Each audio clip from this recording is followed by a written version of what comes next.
resentment is there's a bunch of people out there that have these lives that are deeply unsatisfying, because I think somehow or another, through momentum and just through just things falling into place the way they are, and people trying to fit their lives around the way these pieces have fallen into place, there are so many people that are working all day long doing something that is deeply unsatisfying and almost painful to them. Yes. If you make furniture for a living, and you feel a great satisfaction out of that, and you sell that furniture, look, man, making furniture feels good. If you can do that, you could cut those corners perfectly and sand everything down nice and stain it, and then it's done, and you get this satisfaction, and you sell it to someone, and that pays your bills. That is infinitely more satisfying than being stuck in some fucking cubicle working for someone that you don't want to work for, having to have these stupid fucking office meetings, talking to people in human resources, sitting down with your supervisor where they evaluate your job performance, and you're not really, you really need to be enthusiastic about this company. This company is your future. This kind of like, you're like, fuck, kill me now. There's a lot of people out there that would way rather do something else, and I hope they understand that they can. Everybody's got these stupid barriers they put in their own head. You got to resist those goddamn things, because they don't do you any good, and they certainly define the potential for your future in a negative way that's not self-serving, and it's not even real. You put this artificial ceiling on the potential for what you're doing. If you hit a wall, okay, that just means you need to regroup and rethink. It doesn't mean that wall's there, especially when it comes to something like social media or like a podcast, something where you like it less, fix that. Figure out a way to do it. You can do that. And this idea that there's no way to get past the starting block today is just ludicrous. It's crazy. And it's just this poor thinking. And people that are trapped in bad situations, one of the problems is you feel like this is your future. You feel like you're fucked and you can't get out of that. There's no hope. There's no light at the end of the tunnel. There's no rainbow. And if you feel like that, that alone can be incredibly defining and limiting. But if you look at yourself objectively and say, okay, I kind of am fucked here. I'm in credit card debt. I'm working in a shitty job. I don't like what I'm doing, but I have some ideas.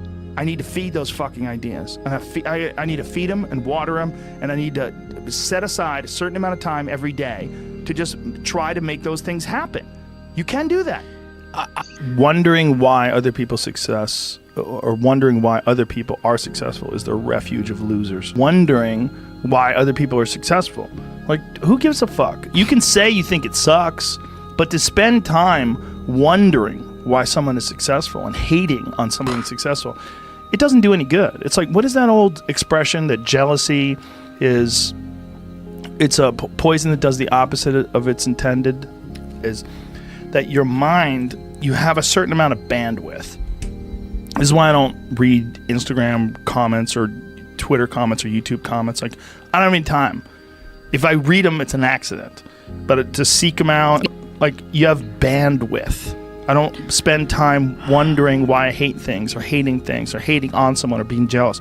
You have, let's call it units. You have 100 units of bandwidth in your mind. So that means there's 100 units that you can spend on things you care about, or you could let your mind be occupied by some stupid fucking Twitter feud that you're in with some idiot that you don't even know, and you could spend 30% of your Twitter bandwidth or your mind bandwidth on this, and then you only have 70% for the things you love.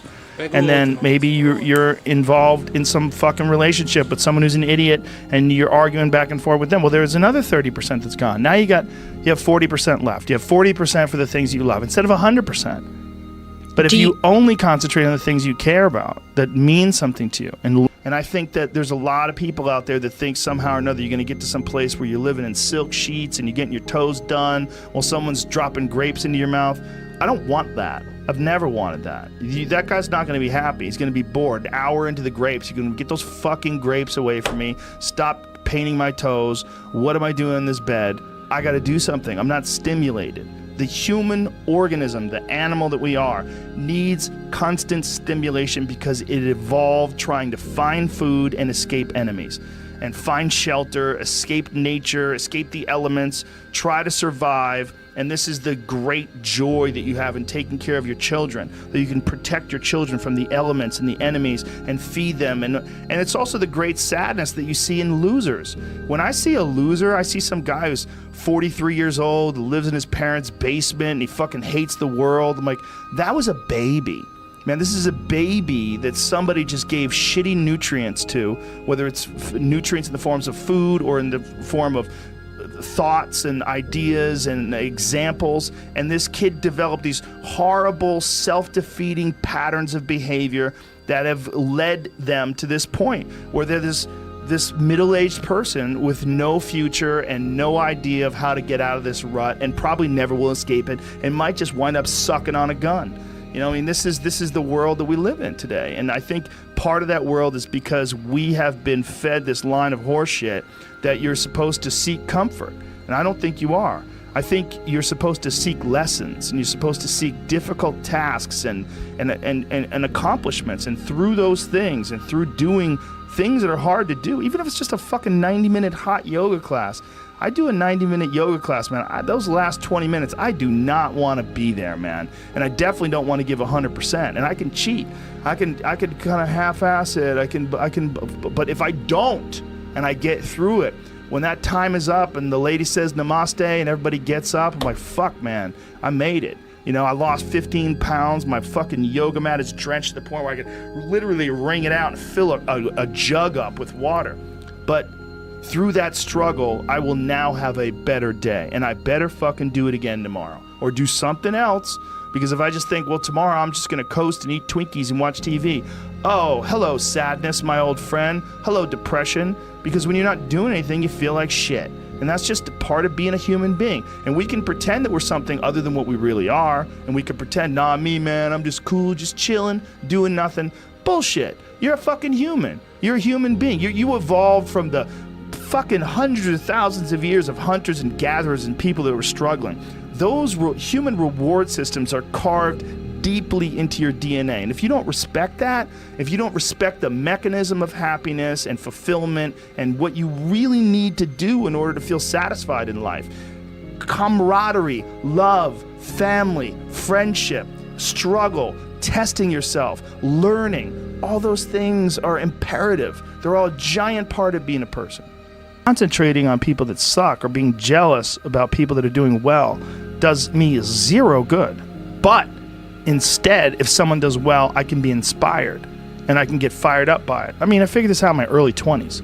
I was like, okay, this is I have a poor way of looking at it because it's a martial arts thing. Because in martial arts, like, you can't be jealous of someone else's ability. You have to realize you might have to fight them someday. So by realizing that they're really good, you're forced to be objective about it. And you have to go to work. Like, you have to go, fuck, that guy's better than me. I got to get better. And you have to go to work. Right. There's no positive benefit in underestimating someone. Underestimating someone will get you fucking killed. Like, literally. You're gonna get. But this is something I've cultivated for a long time and avoided things that make me unhappy and figured out what those things are and been very rigid about eliminating them from my life. And one of the big ones is eliminating interactions with people that are negative. That is gigantic. And because I've realized that I'm not really as independent as I used to like to think I was.